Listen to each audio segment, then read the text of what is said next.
Thank you very much. And I would also like to thank the organizers, particularly Irena, for organizing such an interesting event. And I hope that some of the outcomes and conclusions will prove to be useful both scholarly from the perspective of researching and studying the left, as well as from political perspective. As sometimes we scientists have to be aware that we are not just studying issues, but we are also trying to change some social contexts. Let me start by asking the main question from my paper, and this is, are the concepts of the left and the right still relevant? My answer, a simple one, would be yes, but only conditionally. And then I would go, however. And first I would like to say that predominantly they can be used as research tools and yardsticks in studying past and current developments. However, they need to be precisely defined and used strictly in this context. The problem that we have is that we all are speaking of left and hardly anybody tries to define it. In political and ideological context, they might be useful tools in mobilizing of certain segments of society. So, I believe also from this political point of view, they should not be abolished. The term and the concept left should be used until we consider they are useful, until we consider they can mobilize. However, I believe that there is a need to redefine those terms and concepts. And in this context, considering their long-term relevance, the central question asked by the public, particularly by potential voters, but working class, but also by scholars, remain. What are the contents, impacts, and consequences of the left and of the right? Because here we have to speak of the pair. And what kind of alternatives to today's problems do they offer? In other words, we have to redefine those concepts and their contents. Consequently, the relevant question would be, what is the left today? Is it dead? Is it alive? Is it barely surviving? Are the secondary questions that we should ask, but more from the political than from scientific perspective. If I ask myself this question, then I would try to define the contents of the left. And in my list, the key issues and principles that the left needs to address are the following: human rights and freedoms. I will start here because this is the smallest common denominator, and hopefully it goes beyond left-right divide. And here I would particularly like to stress the importance of minority rights that would consider all individual and collective dimensions of human rights. And not only minority rights, also other human rights do have collective dimension that in liberal Western perspective is frequently being totally ignored. Here I would particularly like to stress the importance of basic principles that I will elaborate later on, because human rights are always realized within a certain social and historical context.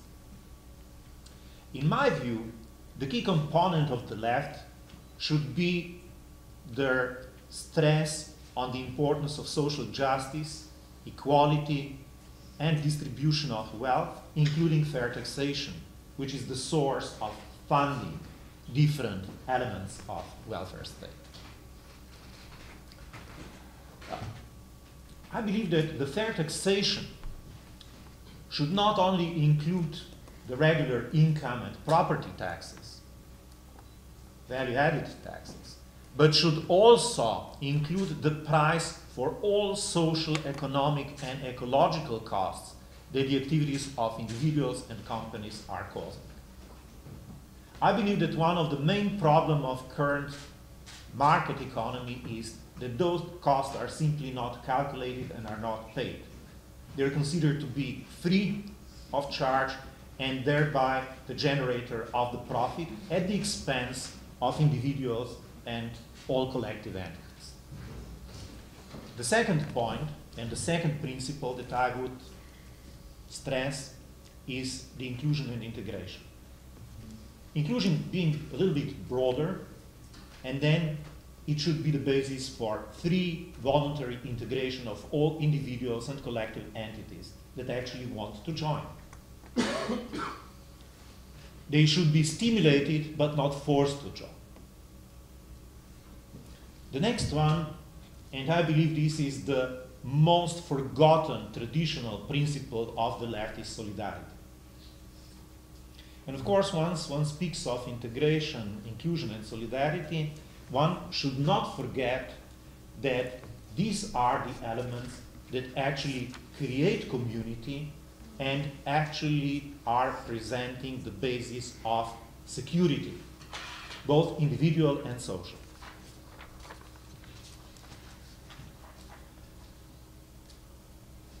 I would believe that the issues that need to be readdressed by the left, although there have been several interesting discussions on those topics, are the kind of virtual divide between individual and collective. I would say that rather than dividing, we should consider both individual and collective. And I would guess that from the perspective of traditional left, it would be even more important to actually stress the importance not just of collective, but of communal, community. I believe that the balance of individual and communal that takes into account every individual and all individual and collective dimensions of society and develops possibility for realization of all potentials of all individuals and collective entities. Here we speak of liberation and of other issues that already Marx, but not only Marx, before Marx, several philosophers from the period of antiquity actually indicated those. Realization of one's potential.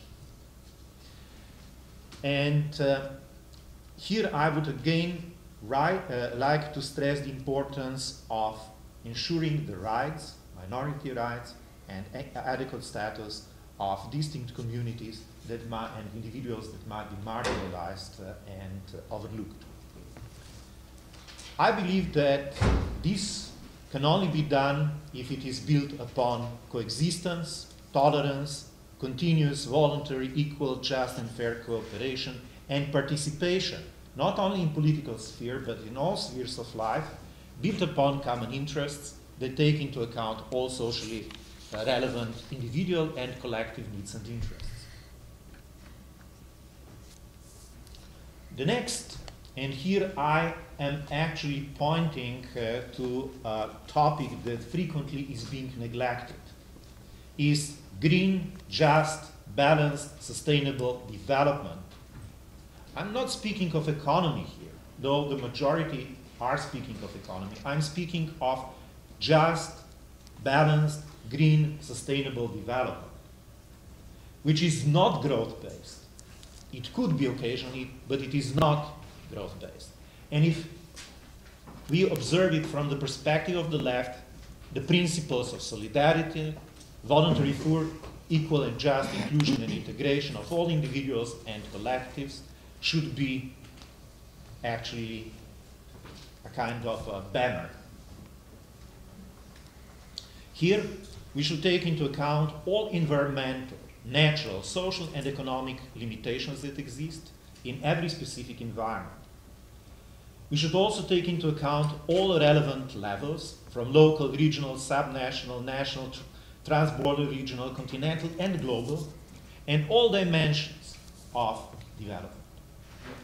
I believe that basic principle for the left, and here I believe that the left can also mobilize masses, is the principle of social justice and responsibility.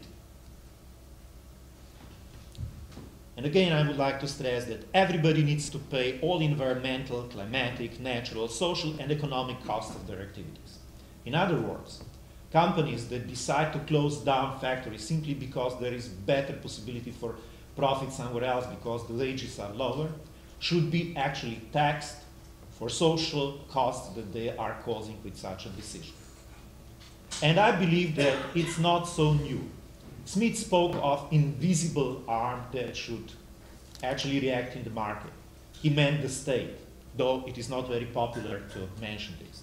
And we should basically be certain that this invisible hand that can somehow repair the wrongdoings and the problems of the market is actually put in place and is functional. And I believe that this is extremely impossible, that this is extremely important, because without fair taxation and fair distribution of costs, it is impossible to maintain welfare state.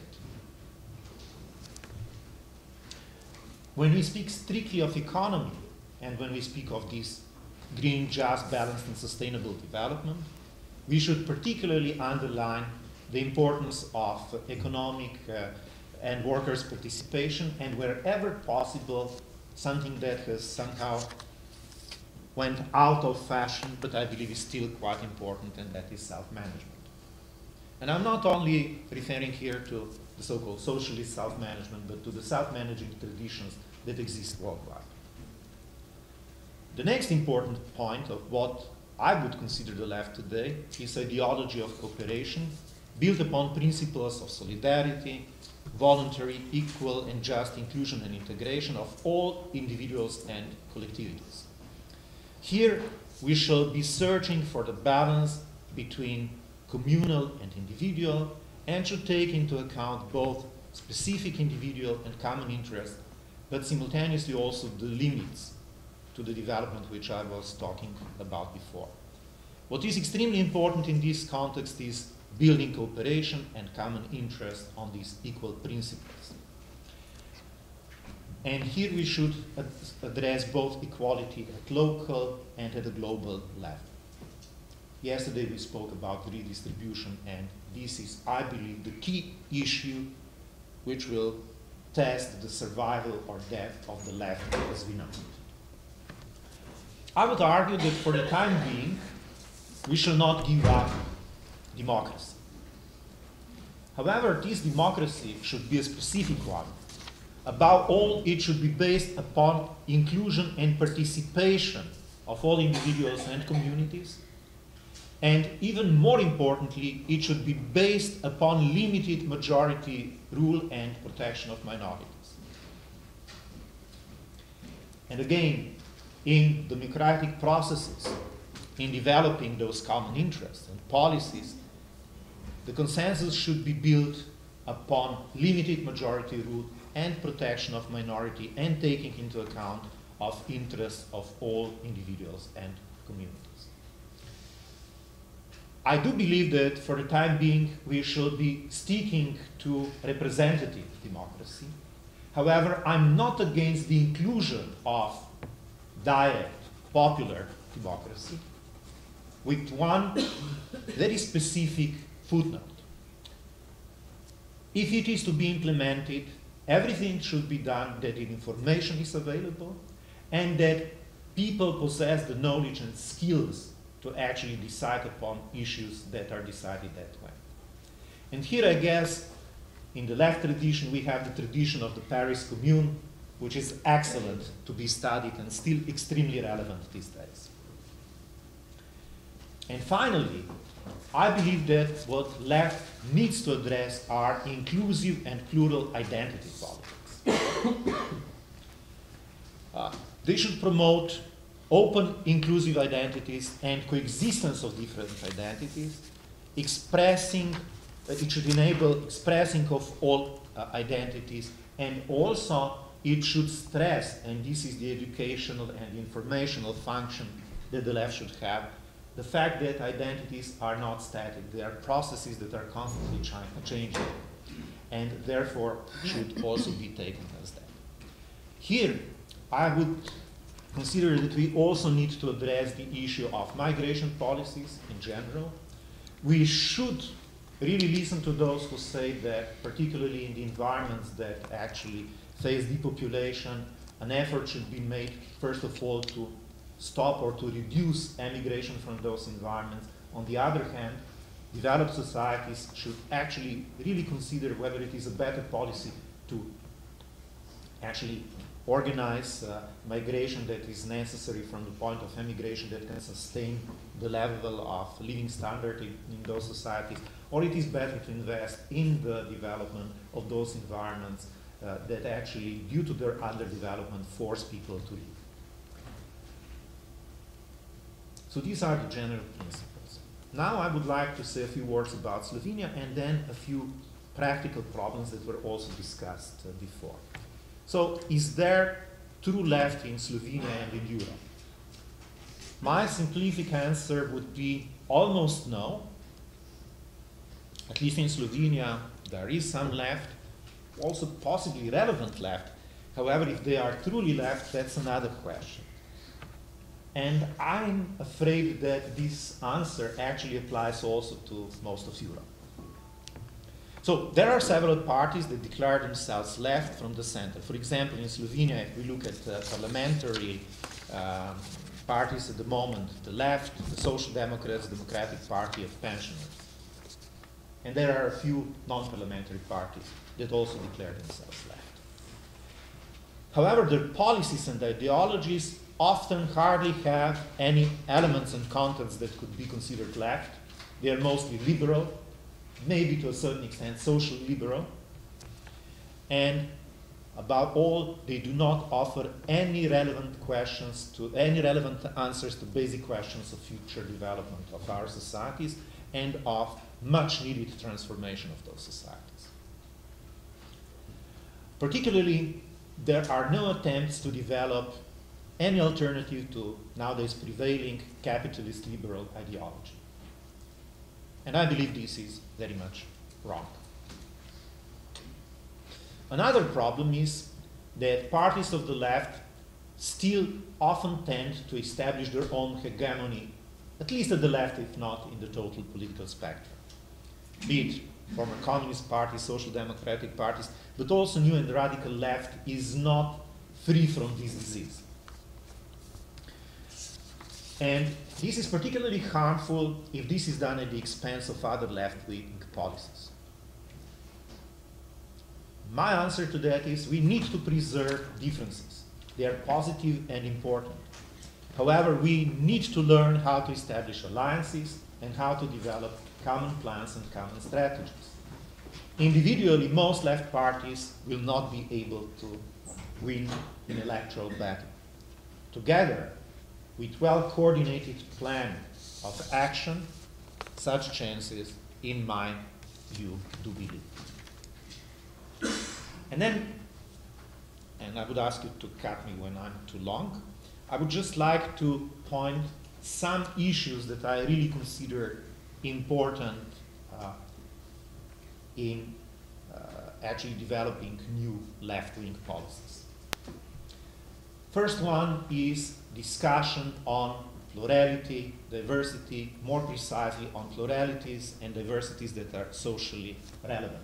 And those pluralities and diversities are key characteristics of modern globalized world. Though market economy, advertising on which consumerism is prevailing today's ideology in combination with capitalist one are promoting, tend to somehow ignore this in the market sphere but reduce it in all other spheres. I believe it needs to be done in all spheres. In this respect, I believe that left wing particularly needs to pay the attention on local politics. And the local politics should then be used as the basis to develop national and international politics. And here we have quite a good tradition, and this is the tradition of internationalism, which we should be actually promoting. However, we should also point to the problems that existed in the past when certain left-wing forces tried to dominate this international affair. I have a few other questions, but this we can address later on in discussion. Here, I think it's better to end so that we keep on time. Hello everyone. First of all, also thanks to the organizers for inviting me to be part of this discussion. I thought I would give a few words, tell you a few words about myself in terms of kind of contextualizing what I think it's then easier to understand also what I'm about to say. So as you said, I work at the Faculty of Political Science in Zagreb. My habitus academically is in comparative politics, which is my main field, and now I lead an international research project which is called Disobedient Democracies, which is a comparative analysis of contentious politics in the European semi-periphery, meaning that in the kind of venerable tradition of democratization studies, we try to look at interesting parallels and complementarities of development in the south and the east of Europe. I think a lot of, in political science for too long, former communist countries have been compared only to themselves, and this has led to a kind of interesting, not all positive developments. So I think there is a lot to be learned in more explicit comparison between Portugal, Spain, and Greece on the one hand, and then Eastern Europe on the other. So, and this is kind of where I situate my work in the last few years. And then again, also importantly, for about 2 years now, I've become involved in political organizing and political activism within the platform Zagreb is Ours, Zagreb je naš, which is a municipalist political platform in Zagreb, which styled itself a lot on the experiences of Barcelona and Comú, which is, I think, more familiar. So this is so that you have an analogy, which means that, even though I'm primarily an academic, in the last years I have been forced to think about how do we translate some of these kind of lists of, great wishes that we have for society. How do we transform this into something that we could call a left strategy? Where would this go? So this is then reflected in my presentation. I start from how I see, what we would call like the current conjuncture in terms of what is common for Europe when we describe the crisis of democracy and the crisis of the left. And then I try to draw a sharp distinction of what I think is specific to the Eastern Periphery, kind of the post-socialist societies. And then from these specificities, I suggest a few things which could be called kind of left strategy. That's the idea. So I start from a very conventional, sorry, I need to move this first. Yeah. I forgot, I have a really nice opening slide actually. And it's here, right? Yes. This should have been here while I was speaking. The left in the European periphery, from crisis to renewal. This is the title of the picture is Power of the People. Yeah? Okay, so I start from a conventional place, and I yesterday said she doesn't like cleavages, so I call this a map of political conflict, but it's the same thing. But I think this, this is a simple model that helps structure our thinking, and I think it's useful as long as we don't apply it dogmatically. If we problematize it, then it's still useful, because it is a way to depict a lot of what we do in political science in terms of empirical research of how parties position themselves, how the dynamic of a political conflict works. But it's also a good depiction of, a lot of relevant political theory, like Nancy Fraser's ideas of, concepts of justice along redistribution or recognition. So these are the two kind of main coordinates in this two-dimensional space. It's also a space you've probably encountered if you ever do those things on Facebook where you position yourselves, whether you're on the left or on the right.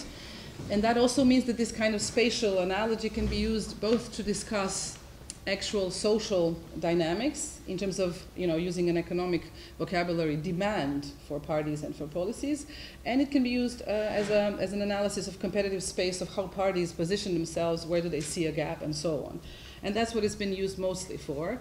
And this is how generally European party competition has been stylized over a lot of empirical research. It's been said that since the Second World War, the Christian Democrats, or the center-right, is where you see it on this map, and the Social Democrats, the original social democracy, this is where it was at. Yeah? So it meant that it was always one of the reasons why these parties were hegemonic was because they were able to create cross-class alliances, and they were able to link up class conflicts with identitarian and similar issues regarding which are here represented as universalism, emancipation, and so on. And then the story that we heard yesterday is this, right? That with the advent, to use the Christmas analogy, of third way, what it really meant was what Foucault already described in The Birth of Biopolitics, is that the reason of the state becomes to remove barriers to capital and to create markets, and that this has become a hegemonic idea which is, guides the social democrats as much as it does the Christian Democrats or the center-right, so that everybody is on the same page regarding how, further economic globalization is unstoppable. And all we can do, if we're on the left, supposedly, is what Foucault called palliative measures. We'll take care of the poor, we'll take care of the disenfranchised and the marginalized, and that's what distinguishes us from the right. And it's that, in effect, an abdication. But what it also means is that what used to be a two-dimensional space in which an open conversation about class distinctions was removed. And that means that, in effect, political conflict revolves exclusively around cultural wars and cultural struggles. And that this, for a long time, has been something that the Social Democrats, as much as the center-right, has relied on and has reinforced. And so what happens if we move towards closer to today, which is what I think this was reflected already yesterday in our conversations about the third way. I think that Hans-Peter Kries's work on political consequences of economic globalization brings in another dimension which we need to be able to describe the current conjuncture, so to speak. He looks at Western, he and his associates look at Western European countries, and they say, at least since the 90s, there is a new cleavage, which Professor Milke was describing yesterday. New groups of winners and losers are the outcome of economic globalization and economic liberalism. And the metaphor that I like to use is from Bauman. Zygmunt Bauman talks about tourists and vagabonds, how the extension of the four fundamental freedoms has meant that people who have the right qualifications, who are educated, who have the social connections, of course benefit from further economic integration. And they are tourists because they can set up anywhere they want, they can move freely, change jobs, locations, and so on, while a large majority is turned into vagabonds, which means that economic necessity pushes them into emigration from Portugal and from Croatia and from Serbia onto everywhere else. Okay, so we know this story.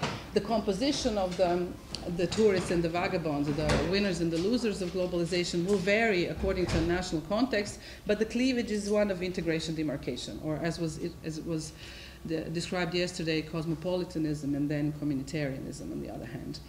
This new cleavage, I think, constitutes political potentials, which are then, they are or are not articulated by political parties and political organizations.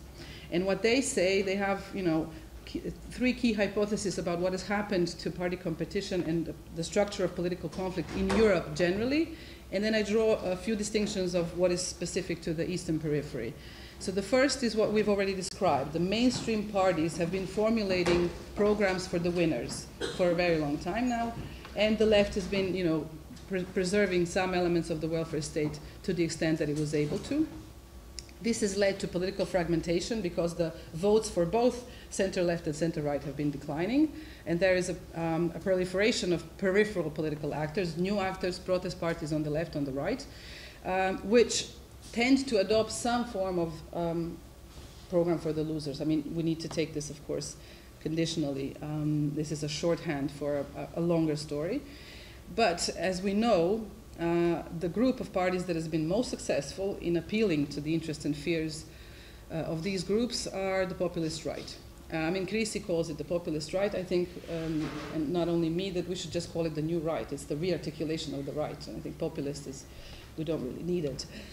Why this is important? Because these new right parties, like SVP in Switzerland already in the 1990s, are becoming the driving force of transformation of the party systems. What does this mean? This means that all the other parties, if you go back in your minds to the spatial representation, all the other parties are reacting. They're moderating or adapting their programs to the agenda that is put forward by the new right. That's why they are the driving transformation force.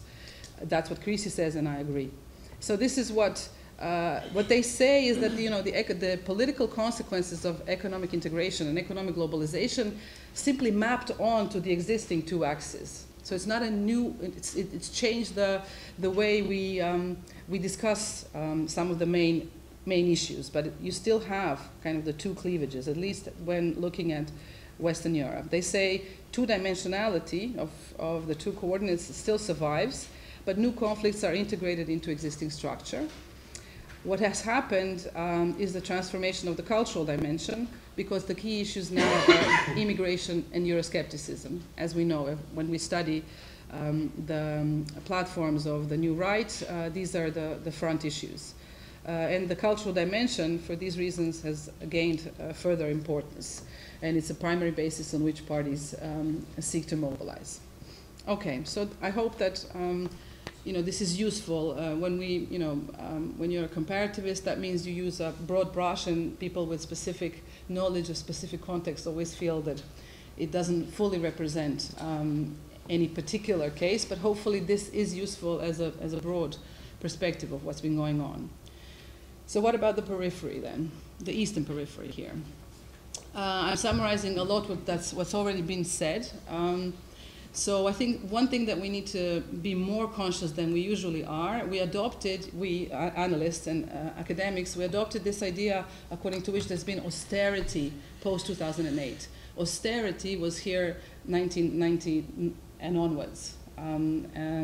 So we know that the beginning of the 90s was actually a period in which there's been a dramatic decrease in living standards. Branko Milanović was mentioned yesterday, shows numbers that speak a story about a crisis, like a social crisis, more severe than the 1929 that we all kind of keep in our minds.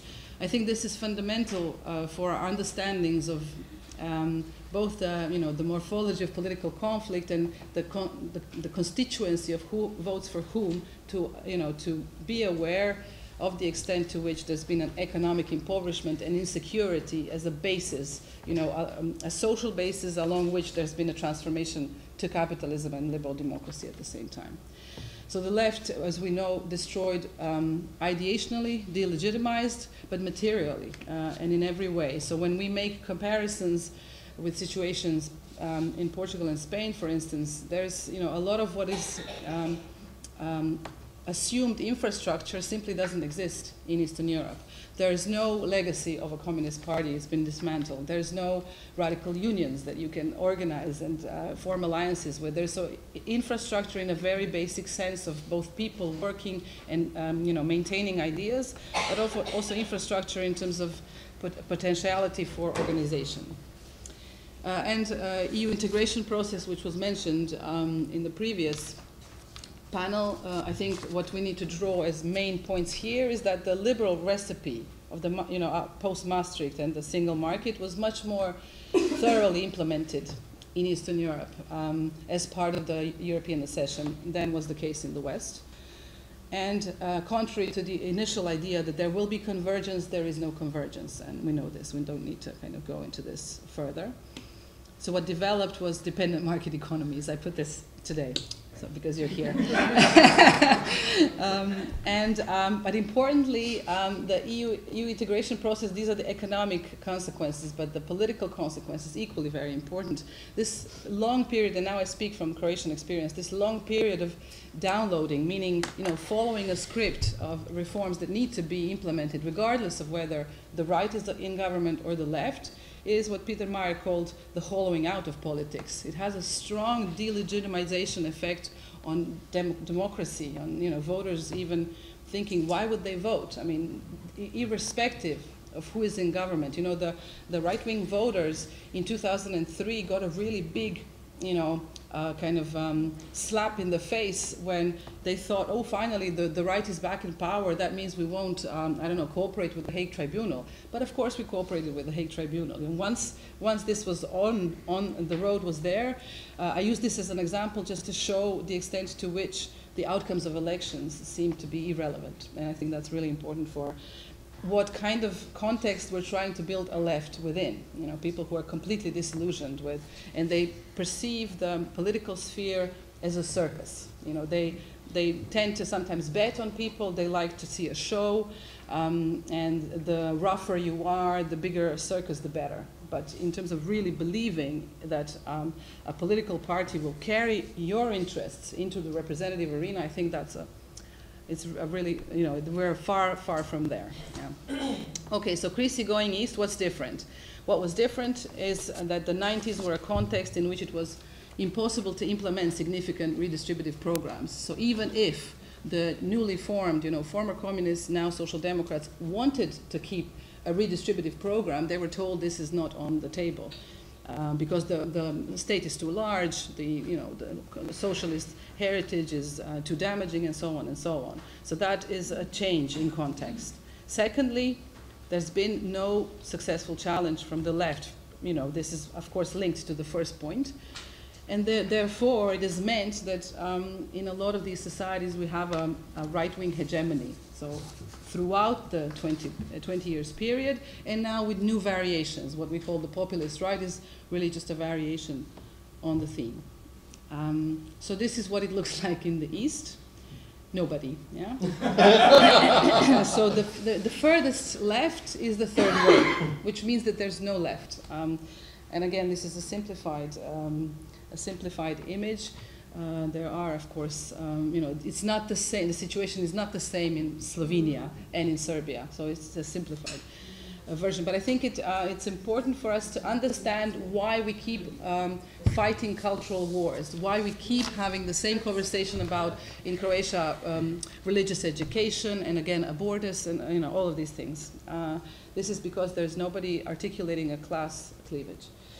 All right, so this is a picture I always bring when I go outside of Croatia, but also in Croatia. I was authorized by Antun Vujic from the Social Democrats in Croatia to use it. It's from his book. It shows Željka Antunović, one of the also leading figures of social democracy in Croatia, at a rally in 1994. And behind her is a poster which says, "Workers are also Croats." And I think it's a really good kind of symbolic depiction of what happened when the identity that used to be the symbolic carrier of a regime went so low that it needed to legitimize itself through an ethnic key. Yeah? And it's also here to reflect, and I'm finishing, to reflect on ways in which this kind of idea that there are two dimensions to cleavages, economic and cultural, doesn't mean that they're separate. There's actually, in other words, so let me just cross over to here. So the idea is that this kind of depiction of political conflict, which says there's a class cleavage, but then there's also kind of cultural or identity cleavages, only works if we realize that something that's an underlying class conflict is actually mystified into cultural conflicts. So that's how workers become Croats, or how also there's another book on the situation in Switzerland, which has a similar title of workers becoming Muslims and things like that. So what I think is at the core, even though a lot of our conversation is about cultural distinctions and cultural conflicts, I think the core of the problem is the loss of decent jobs, as Professor Peter Hall calls it. And once we realize that, then the problem for the left is much harder than we usually understand it, because for very long we've been on the territory where we say, no, we need to tax more and then we will redistribute. But that's not how we'll get out of where we are. But we don't redistribute.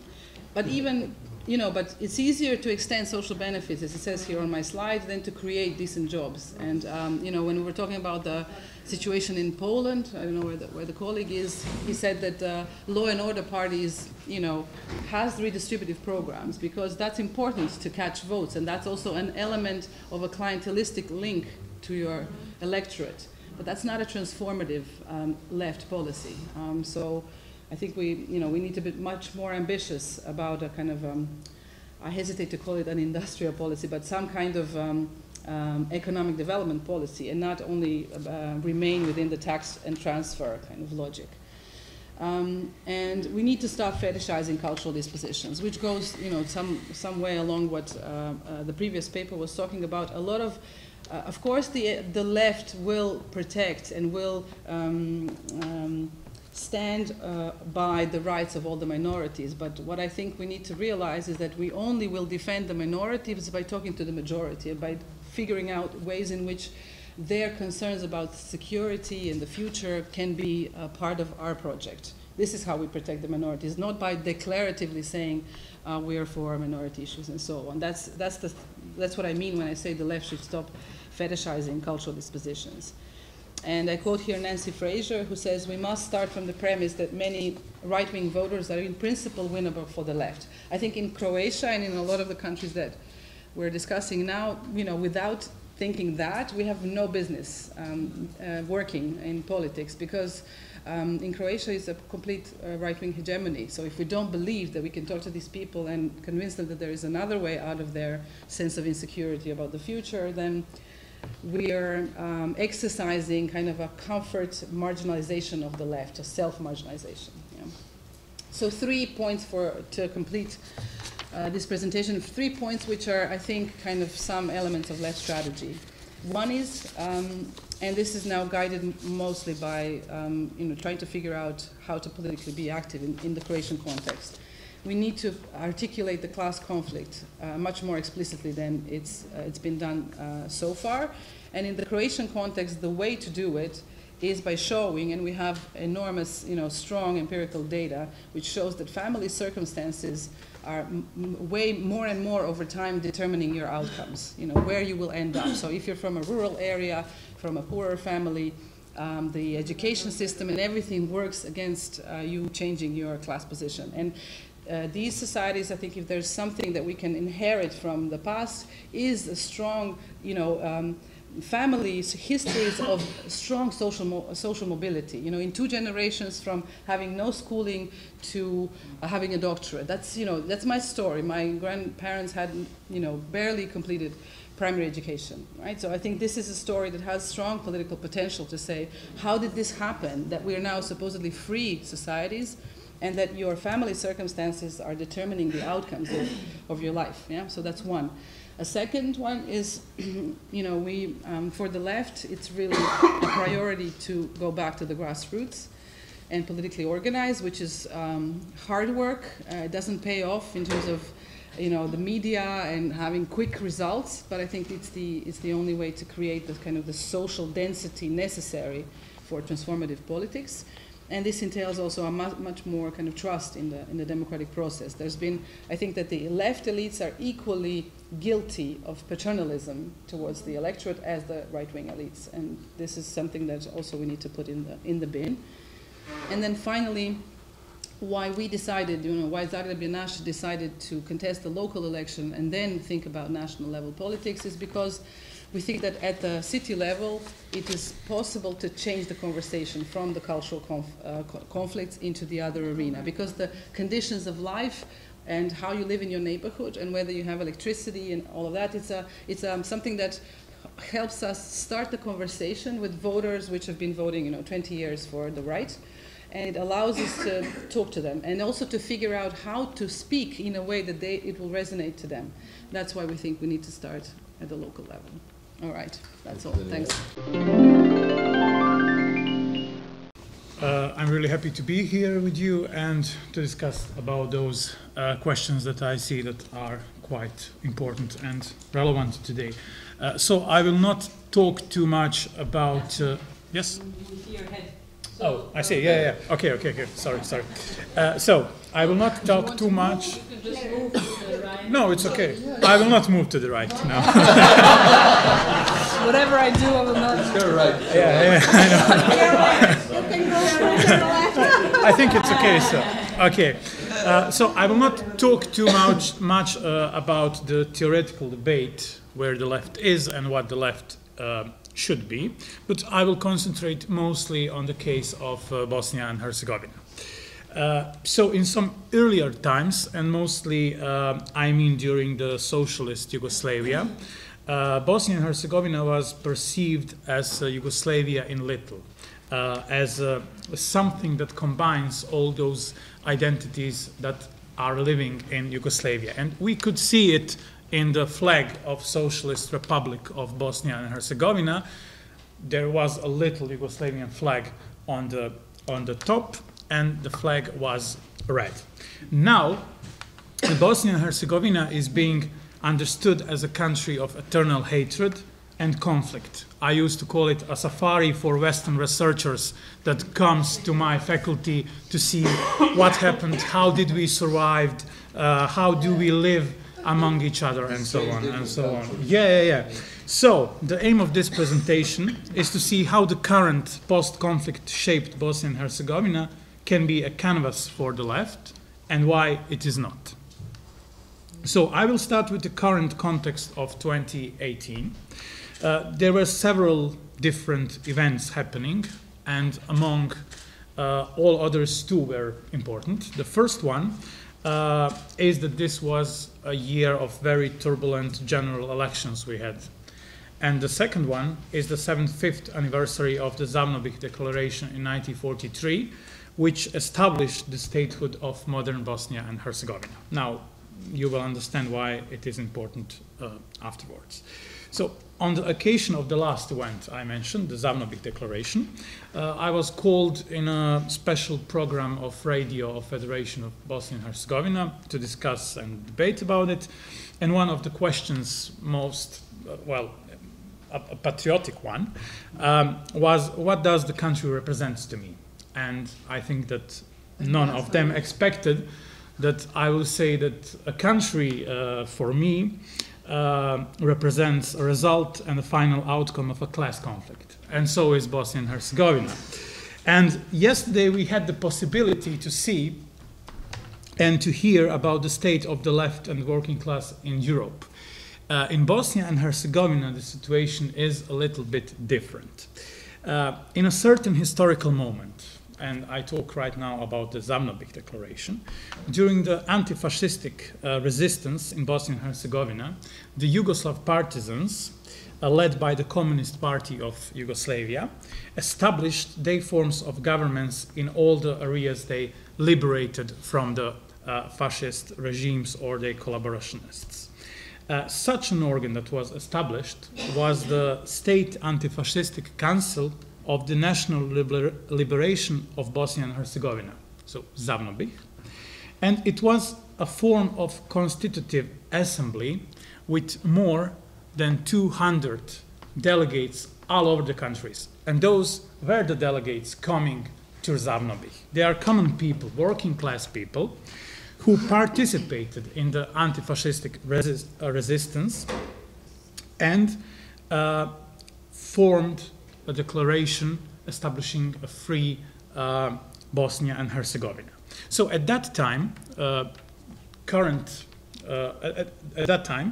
Bosnia and Herzegovina was the subject of territorial claims among Serbs and Croats and the collaborationistic regimes and movements. So the response to that was the Zavnobić Declaration that declared that Bosnia and Herzegovina is nor Serbian, nor Croat, nor Muslim. Today Muslims converted to Bosnia, it's a long story. But it is Serbian and Croat and Muslim. And that is the modern political existence of Bosnia and Herzegovina. It is based in the left and anti-fascistic politics. So now what happened during the 90s? The workers that established and were the constitutive element of the Bosnia and Herzegovina statehood, were converted to warriors, were converted to hate each others by the ethno-nationalistic propaganda, largely supported by the role of religious organizations. But the funny thing is that in Bosnia and Herzegovina, during the 90s, the nationalists, or better say the ethno-nationalists, were together. They bounded their flags together, and the main political goal and the main political achievement they wanted to do is to fight against the old regime, the socialist regime. So what happened with the workers? When the workers were on their new workplaces, on the battlefields, the ethno-elites passed a conversion law of social property into national during the war. So everything that was owned by the society, by the workers, became the property of state, and it was a prelude for the privatization. Now, how important industry and working class was for Bosnia and Herzegovina is presented in this coat of arms of the Socialist Republic of Bosnia and Herzegovina. We could see the factories on the coat of arms. Some firms were nationalized, some were turned off, and some are privatized and got later bankrupt. So the privatization was more an abduction than a transition towards capitalistic and market economy. And several other things here are important. The first one is that the ethno-political elites were also connected with the privatization process in the 90s. Then, some of the society-owned firms were sold by strange contracts and suspect investors, even today. Some of them even don't exist or are offshore. And good examples of privatization are presented as economical miracles, but nobody is talking about the rights of the workers there. Mostly they are underpaid with uncertain contracts. They are facing different ways of torture and threats and so on and so on. Even it is forbidden to organize in unions in some private companies. And state services became instruments to employ political or party loyal people. I think it's the same in every post-Yugoslav countries. Now, that what happened, in fact, was just legitimized by the Dayton Peace Agreement in 1995 that stopped the war, that is true, but it made the architecture of the war into the architecture of the peace. So the distribution of the three military forces during the 90s, which you can see on the map, became, in fact, the new administrative borders of the country. So that just legalized all the violence, ethnical cleansing, but also the actor to maintain the main political actors after the war. So what elements are in contemporary Bosnia and Herzegovina? We have divided society on many ways: ethnical, economical, religious, between urban and rural, between regions, and so on and so on. We have ruined economy, we have unemployment and poverty, we have ethnocracy and partitocracy, and we have stagnation, which leads to immigration. I think it's also a common thing among all the countries. So the context of right is producing the key elements for the left. Now the question is, where is the left? And how to understand the left? I understand the left as social left and political left. And in that way I will talk. Because I don't want to perceive left only as a political organization within a political party. I want to see it a little bit wider. So what do I understand as social left? I understand social left as made up by movements, groups of people, individuals, or academics. And the social left is present in Bosnia and Herzegovina, but they have a minor political relevance. They are mostly self-organized and problem-oriented, but they have also different manifestations. But the problem with them, among the sectorization we talked yesterday, is that they are separated from each other. So one group is doing just what they think that it is important for them, and other groups don't mostly have any solidarity to them, or are just they don't know that that group even exists and makes some things about the problems. And they are not well educated in the terms of left and left politics. The best example, we had big protest in 2013 and 2014, sorry.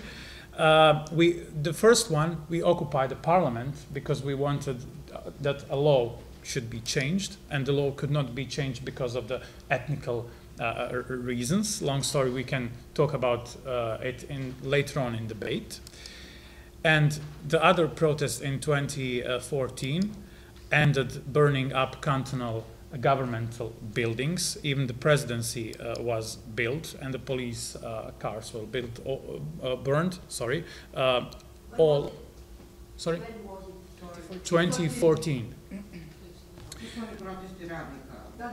Yes, it emerged in Tuzla, and it just provoked big social protest, and nothing happened after all. We had some kind of plenums, self-organizations among the people, self-organized people occupied places in order to debate and make political statements, and nothing, in fact, happened. Even after the protest, a non-serious political movement on the left emerged at all, or political party, whatever. So this year, we had general elections, and the non-ethnical nationalistic political parties gained enough power to appear as a majority, but we cannot call them a left government so far because of the several reasons. So now we are talking about the political left, the left that is being organized due political parties. Just one remark, the party system of Bosnia and Herzegovina. Bosnia and Herzegovina has 3.5 million people and 180 active political parties. So it is a big party system, and there are several parties that declare themselves as left. So the first and the most dominant leftist political party are the Social Democrats, or the Social Democratic Party. But first of all, they have very disputable ideological legacy, because they are legal successor of the Communist Party, and even if in the political program there is a statement that Yugoslavian heritage is a part of their, let's say, ideology. But in 1999 they embraced the third way, and they even today want to include businessmen, private owners, and so on. Even people that are ideologically opposite from other political parties are open to join SDP as well. So they became mostly a catch-all political party without any kind of ideology. And mostly the problem is that they are not within the common people, they are not within the social left, even sometimes claiming that all those social groups that are protesting, workers, students and so on, are against them somehow. And it became more and more mono-ethnic because it has not strong political influence in the Croat or Serbian parts of Bosnia and Herzegovina. So due to different disagreements on the personal level in SDP, other parties were made up, such as the Democratic Front and the Građanski Savez, or the Citizens Union, but none of them are really political left in any way. They are just not ethno-nationalistic. They are more political nationalistic than ethno-nationalistic. And we have Naša stranka, or our party, which is, they describe themselves as social left. Sorry, social liberals. So this is the percentage of the people that had not voted on the elections in Bosnia and Herzegovina. 46.14% of the people didn't vote, and 6.63% of people left invalid or blank voting papers. Why? One of the reasons can be the perception that there can be nothing changed in the country, because the ethno-nationalist elites condition people with work, with working places. Don't forget, they're connected with the privatization process. They have directors in many companies and so on and so on. And also they are buying social peace with some benefits that could be mostly understood as leftist things. And there is also the perception that all the political parties are the same, because all those 3 or 4 left or liberal political parties that are dominant never produced a great alternative within the politics. So I will jump about the election results and just go to the conclusions. The good thing is that there are, at least for now, no far-right movements and new far-right political parties. But the bad thing is that the current dominant ethno-nationalistic parties start to rehabilitize revisionistic political values within themselves. And so the normalization of the current status quo is the most dangerous position for the left right now in Bosnia and Herzegovina. And we need to act radically in the way that we have to change the regime and a way to overcome the systemic conditions producing all those diversities and exploitations. How to do that? So the first, we need a new radical left. We don't have any new radical lefts that Croatia has, or Slovenia and so on. So we need to be ready to radical and systemic change and be ready to state that social democracy is compromised. Then we need to find alternate answers both to the current right policy agenda, but also on the topics that are not being publicly debated from the left at all, to fulfill the empty space that is currently open for the left. Also, left need to focus on those people who don't vote, and it need to enlighten the class antagonisms that are there in the society. And I conclude with this. The most important thing is that the left need to demystify the ideological basis of the current state we have. And the ideological basis is in the interpretations of the 90s. The interpretations about the 90s are within the right narrative. We need to find the left narratives for the 90s. Nobody openly stated anything about the class nature of ethnical conflicts. Nobody openly stated anything about the misuse of fear and hatred and the allocation of the capital for the ethno elites. To make up a wider coalition between the political and the social left could be one of the answer, and we need to start on local grassroots things and projects. And the other thing is that we need to connect with other ex-Yugoslavian countries because we share most of the problems in our countries as well. And that could be a formula or at least a template in which we could start the changes. And I will stop here. Thank you. It is usual and polite to thank the organizers for the invitation, but in this case, believe me, I am very grateful for this rare opportunity to address all of you, because, believe it or not, there is a Friedrich Ebert Stiftung in Macedonia, but I have never been invited to talk, especially not about the left.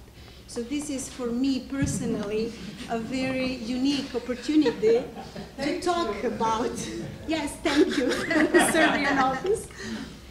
And I'll use the same self-determination as Sandra used yesterday. It is probably because I come from the radical left. I noticed yesterday and today that people are really shy when they are supposed to use this word radical. In my understanding, it means going deep to the roots of the problems, not, it has nothing to do with extremism as most of the people think about. So the title of my presentation was in a way, probably you guess, referring to the TINA principle. So I was trying to ask a dilemma, to pose a challenge. Is another Balkans possible? Opposed to TINA principle, we talk about TATA principle. There are 1,000 alternatives. We have tried some of them, and I agree with Jasmin, most of them were unsuccessful. And now, just before the panel, we discuss among ourselves that we somehow represent the former Yugoslavia or the successor states of former Yugoslavia. But from a Macedonian point of view, it seems that in the last 27, 8 years, we moved out from this region. We know about each other less and less. We get in touch in fewer occasions. And probably, and I'll try actually my best to shock you with some perspectives that you probably don't have about Macedonia. Yesterday during the coffee break, I exchanged some comments with my colleagues here, and they were shocked that my version of the situation in Macedonia differs a lot from the official or the mainstream media version about the developments, especially since 2016, the regime changed, Gruevski was out, and now is really closer to Serbia than to Macedonia in Hungary. But this is actually the reason I decided to talk about the two peripheries and the conflict, so-called conflict about the name issue between Macedonia, Republic of Macedonia, and Greece. We are talking about two countries that in different ways represent periphery. Macedonia is periphery in terms of former Yugoslavia, and we used to have this old saying, more to the south you go, unhappier you get, because the situation is really graver and graver. But I think we are here with Bosnia because of one single reason. There was a Dayton agreement in Macedonia, there was Ohrid agreement in 2001 after the happily short-lived and bloodless when compared to Bosnian conflict, when the Ohrid agreement stopped the armed conflict, imposed constitutional reforms, and ever since Macedonia lives in a divided, constitutionalized ethnic divisions that make actually not only left-right divide impossible, but even normal politics. We need politicization of the politics, or diversification, or rainbow of political options and discussions and debates. But within this framework of power sharing model between the ethnic Macedonians and the ethnic Albanians, the whole politics is divided on the bargains between the ethnicities, nothing really in political terms. So let me make a long story short. After the collapse of Yugoslavia, Macedonia was the only peaceful actor in the Yugoslav drama, the only republic that got independence in a peaceful way. But the dominant party and the party that won the first multi-party elections were the former communists. Actually, the left took over the position to transform the country and actually to make it possible to get here, which Srećko Horvat and Igor Štiks call the desert of post-socialism. So we live, yes, in an austerity environment and declining of all possible human rights and social justice ideas, very much declining throughout the years. So the current government in Macedonia is the Social Democrat. It is in coalition with 3 other smaller Albanian parties. And actually, many of you probably expect that there is really a spring and revival of democracy in Macedonia once we got rid of Gruevski and his regime. You may remember the Colored Revolution. It was really inspiring event, and many activists, including myself to some degree, especially when we started with the student protests and professors joined the plenums and plenumization of the society, that looked like a grassroots movement, something that would bring something really new. But soon it transformed into a classical story, or much ado about nothing. It ended up with NGOization of the social protest. So the elites, the NGO elites actually took over the leading position. People who are well off, protesting with their expensive bicycles or dogs or puppies, you know. So a couple of hours walk and then going back to cafes and enjoying life. So that was the Macedonian spring, something that might have been spring, but was not. That ended up with the political party, the Social Democrats, supported by the foreign powers, of course, because they wanted removal of the previous regime. They took over the power and the social energy, actually, they benefited from that in order to get on power. So what happened, they really had this social agenda, a lot of expectations, promises about social justice, human rights, reform of judiciary, corruption, anti-corruption, and all beautiful things. But even the first days when they came on power, they turned to the national issues, actually resolving the problems with neighboring Bulgaria and Greece, actually the two countries that would and were actually in a way obstacle to Macedonian integration to NATO, first of all NATO and then European Union. So let me say at this point that Macedonia is a very religious country in terms of religion, in terms of believers, Orthodox or Muslims or other religions. So the public opinion polls show really extreme high level of over 90% of believers. But for my presentation, it is much more important that Macedonia has a secular religion that is called NATO and EU integration. So there is nothing out of that box. Why I'm heretic and why I'm not invited in debates in Macedonia? Because I'm a troublemaker who openly advocates that Macedonia doesn't need NATO membership. I'm very much critical to European Union at the way it is, and especially when we were very much witnessing the suffering of the Greek people during the Greek crisis, and you know the summer of 2015 when we were really going there on vacation and being witnessing of their social suffering. So in a way,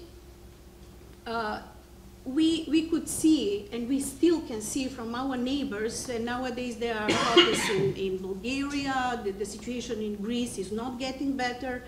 So actually there is a legitimate position to question the European Union, especially because Macedonia would never really meet the Copenhagen criteria. It is not only about the name issue. This is just a story. It is just a myth. And probably something that convince even the Brussels or the Washington to keep this question open. But miraculously, in June this year, two left-wing governments, Syriza government and the Social Democratic government of Skopje, signed this Prespa agreement. Prespa is the second biggest lake in Macedonia. Ohrid is the biggest one. So we had this Ohrid agreement in 2001. Now we got the second Prespa agreement resolving the name issue. Why?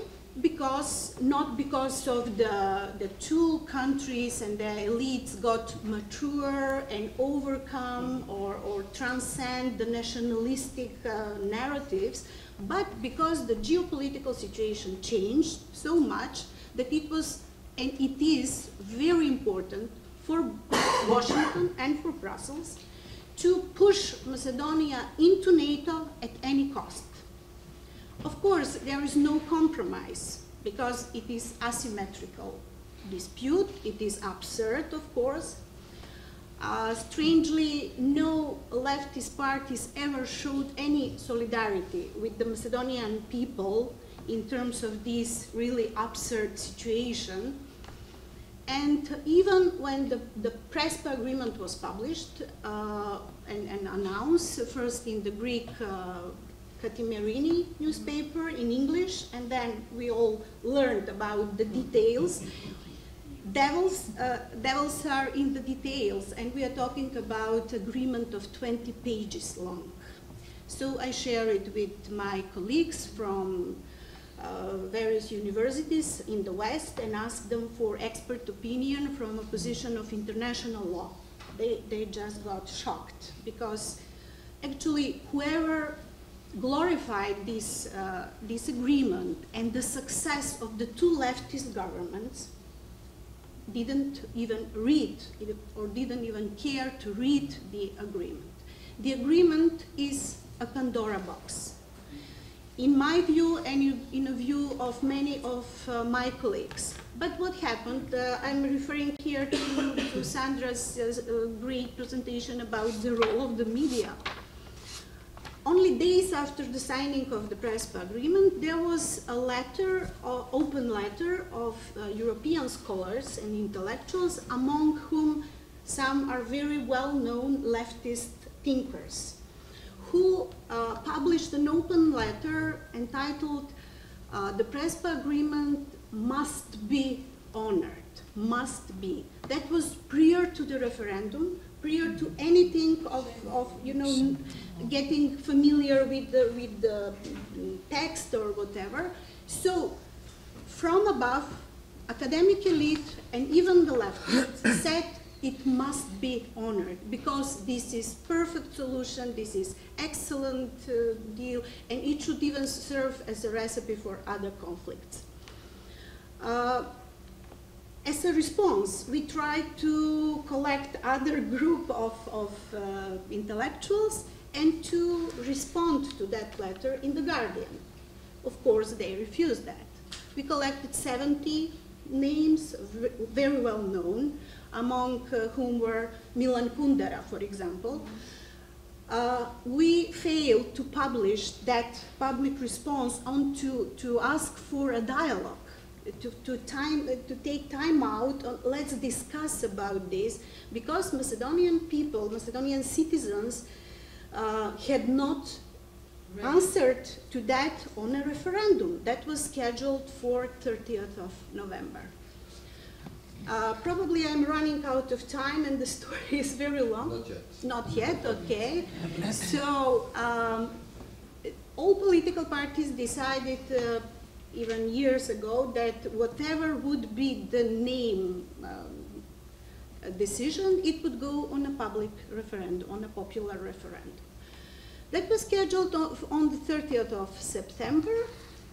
And what happened was really mocking with direct democracy. That is the shortest diagnosis I can put. Because it violated all possible European standards that are embedded in the Venice Code for Good Referendum Practices. The referendum question was manipulative 3-in-1. Are you for NATO, EU, and acceptance of the Prespa agreement? So any person with the common sense would say, sorry, I am against NATO, but I am for EU, and maybe I am for this, but there were 8 possible combinations how to respond to the 3 variables. The Macedonian society and social movements, including the real left, let me use that because the social democrats are right, to me, yes. There is a small party called Levica, meaning the left. They got really visible in this period, leading in a way the boycott movement. The boycott movement was really horizontal, grassroots, combining, of course, nationalists. I'm not denying that, but also many other peoples who were not ready to be manipulated by the government in such a sensitive way and in a brutal, non-democratic manner. So the boycott was the best strategy according to our law, because we made estimation. If we go to vote no, how would be the results? So having all in mind, we decided, including me, because I was really outspoken in this whole process, we decided that the boycott was the best way to respond to this indecent offer, indecent question. What happened in Macedonia was that, starting from the General Secretary of NATO to Angela Merkel, who never cared to visit Macedonia, they all came day by day. There were these foreign dignitaries coming, yes, and lobbying and convincing the Macedonian voters to vote, because the turnout was the key problem. To make the long story short, because I have just 2 minutes, I'll be open for any questions later.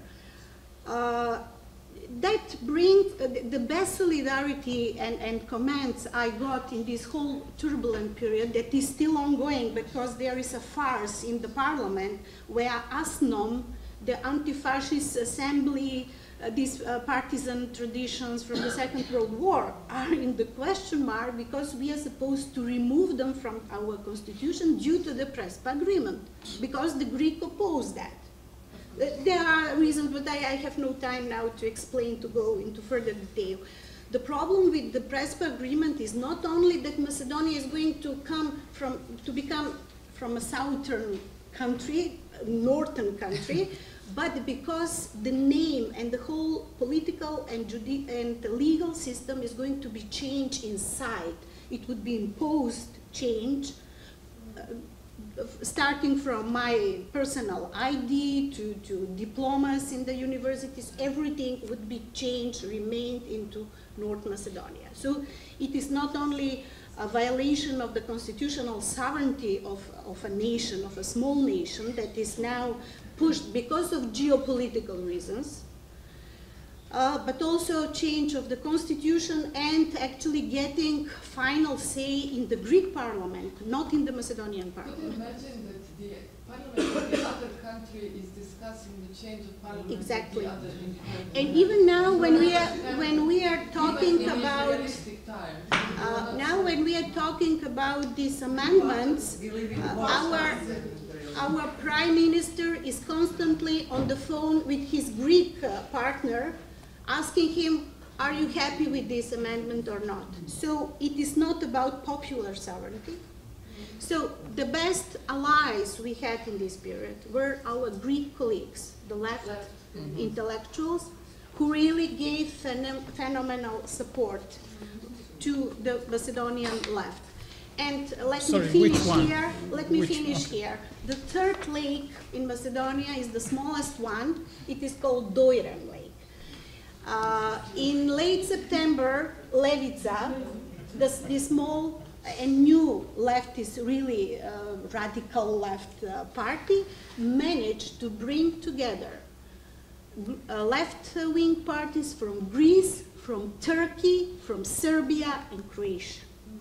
They all signed a manifesto, something that they all stood on the same position. So yes, I believe that another Balkans is possible. This Dojrem Lake is really small and not so beautiful as Ohrid, but maybe it is just a small light in a dark tunnel. So the story is really long, but thank you for giving me some more time.